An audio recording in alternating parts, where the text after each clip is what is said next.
in this case the North Vietnamese. The key to the situation remains the cessation of infiltration from the north into the south. And the key to the situation remains the clear indication by Hanoi, Vietnam.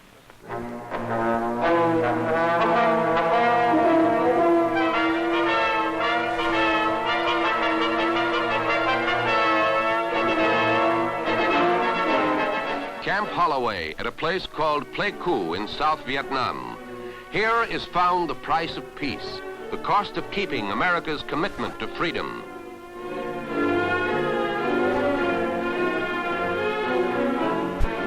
Rubble, suffering, death. They are the aftermath of a communist Viet Cong attack in which 8 United States servicemen died.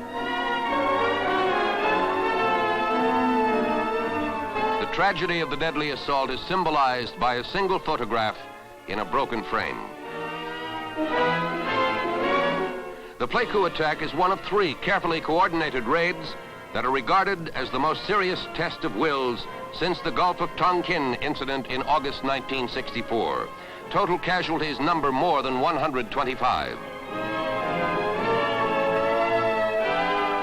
McGeorge Bundy, Special Assistant to President Johnson, and South Vietnam's military leader, General Nguyen Can, confer at Pleiku, and their countries agree to strike back.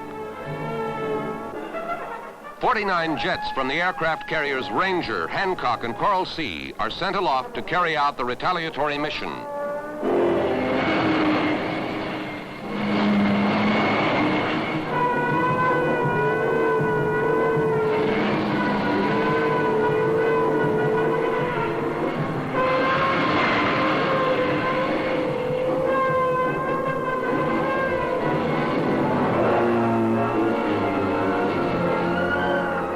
Pilots are headed north of the 17th parallel that divides the 2 Vietnams. Their target, Dong Hoi, is a chief staging and supply area for the communist Viet Cong infiltrators.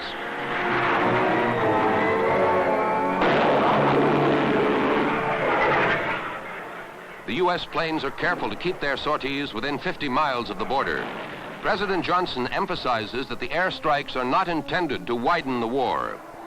America is responding, he says, to deliberate provocations ordered and directed by the communist regime in Hanoi.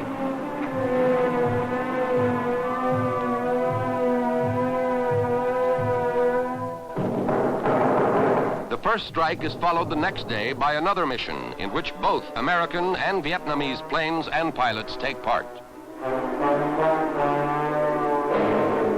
The joint operations mark the first time that 2 countries have combined in retaliating against the North Vietnamese.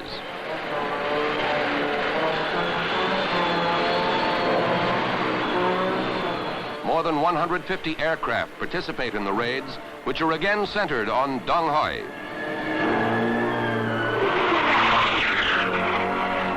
Again, the commitment to freedom and South Vietnam is spelled out by President Johnson. We will persist in the defense of freedom, he says, and our continuing actions will be those which are made necessary by the continuing aggression of others. These actions will be measured, fitting, and adequate. Our stamina and the stamina of the American people is equal to the task.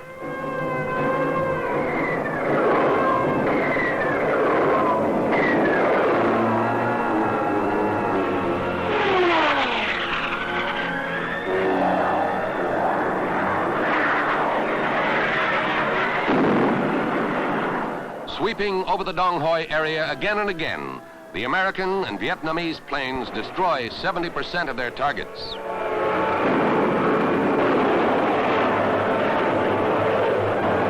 Thus does United States involvement grow deeper. Thus is her determination to remain in South Vietnam more seriously challenged.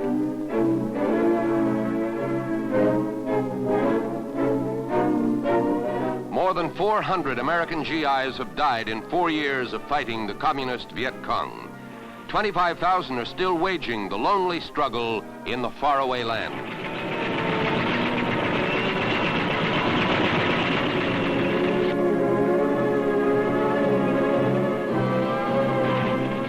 Each new day brings some new danger, but they fly their missions and do their jobs against a phantom enemy in a hostile climate for a sacred dream spelled liberty.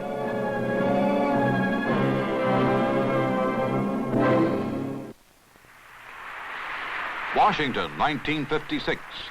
Achmed Sukarno, President of Indonesia, proclaims the 5 guiding principles of his infant nation.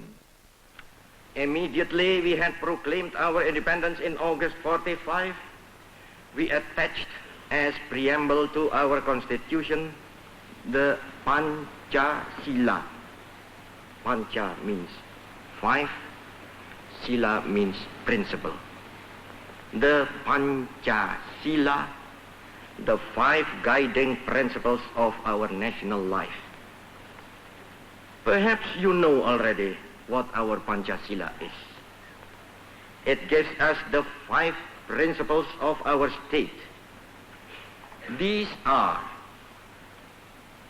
first, believe in God.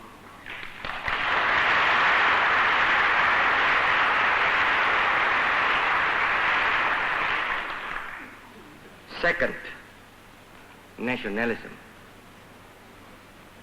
Third,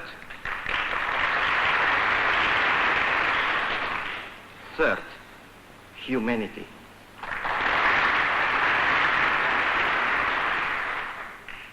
Fourth, democracy.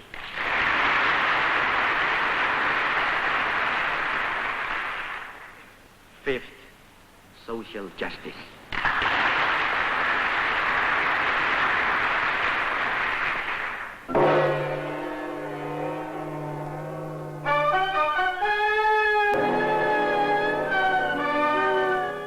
The Republic of Indonesia is not one land, but 3,000 islands sprawling along the equator in the far Pacific.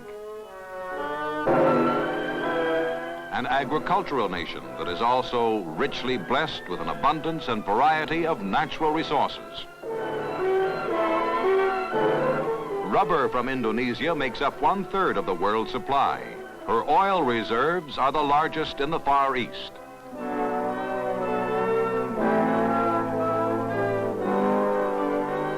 And yet, mineral wealth has not made Indonesia a rich nation. Independence has not banished poverty. And the deeds of the last decade have not kept faith with the words spoken, the pledges made, when a land and a people became free.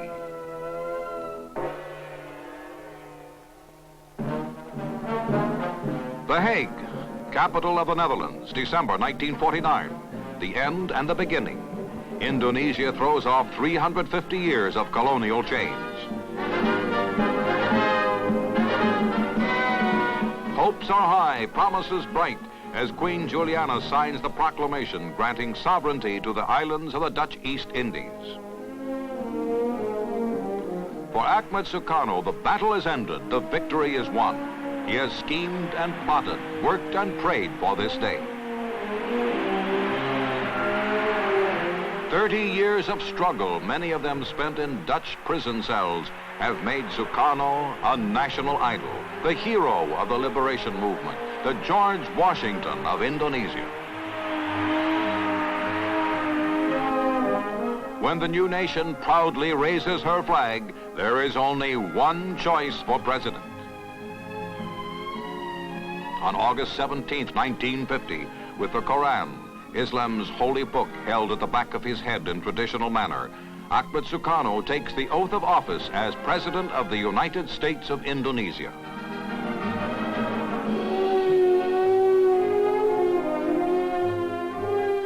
The world watches, applauds, and welcomes Indonesia into the fraternity of the free. Now she can find her own future and determine her own destiny. Membership in the United Nations is one of Indonesia's first steps. We should aim, says Sukarno, at making one family of all nations. Touring the United States, he stands with his son at the Lincoln Memorial, visits the Jefferson Memorial, and speaks in reverent tones of democracy and all that it means to Indonesia. But at home, he welcomes visitors from the communist world, such as the president of the Soviet Union, Clement Voroshilov.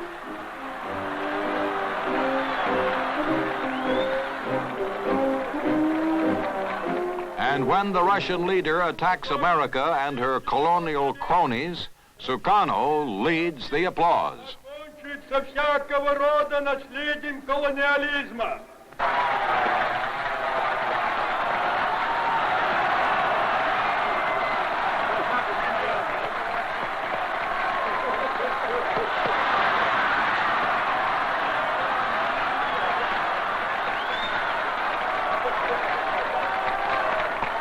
The Indonesian leader says he does not want to take sides in the Cold War.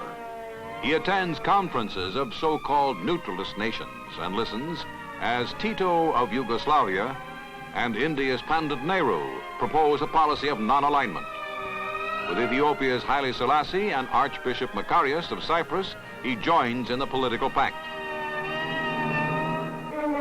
Then in 1957, the independence of a British possession, Malaya, sets in motion a chain of events that will result in still another threat to peace in Southeast Asia. For in the new nation, Sukarno sees a rival in prestige and in power.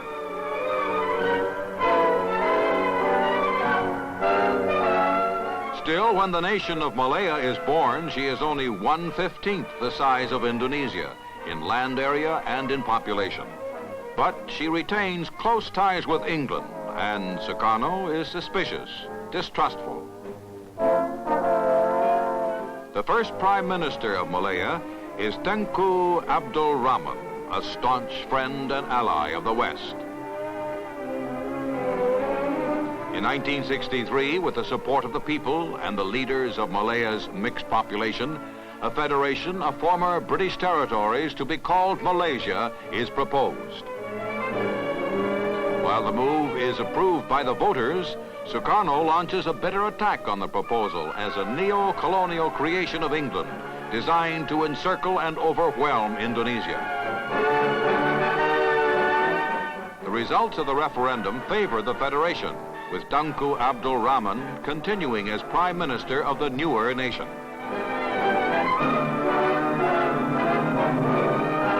Indonesian reaction is a promise to crush and to destroy Malaysia.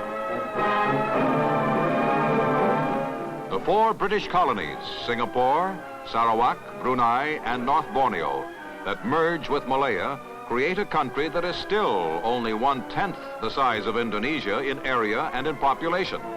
But now Sukarno's nation shares a common border with the Malaysian territories of Sarawak, Brunei, North Borneo.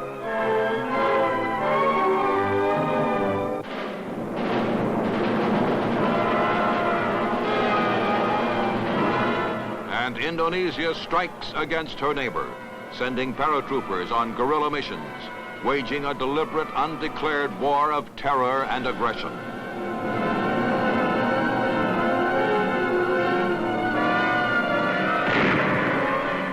In jungles not too different from those in Vietnam, freedom and tyranny are locked in the same mortal combat.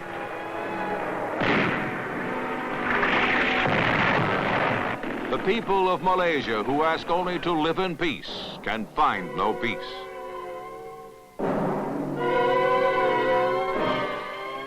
Indonesian infiltrators have even landed on the Malayan mainland, and families in many areas must come together in communal villages or strategic hamlets to guard against guerrilla raids.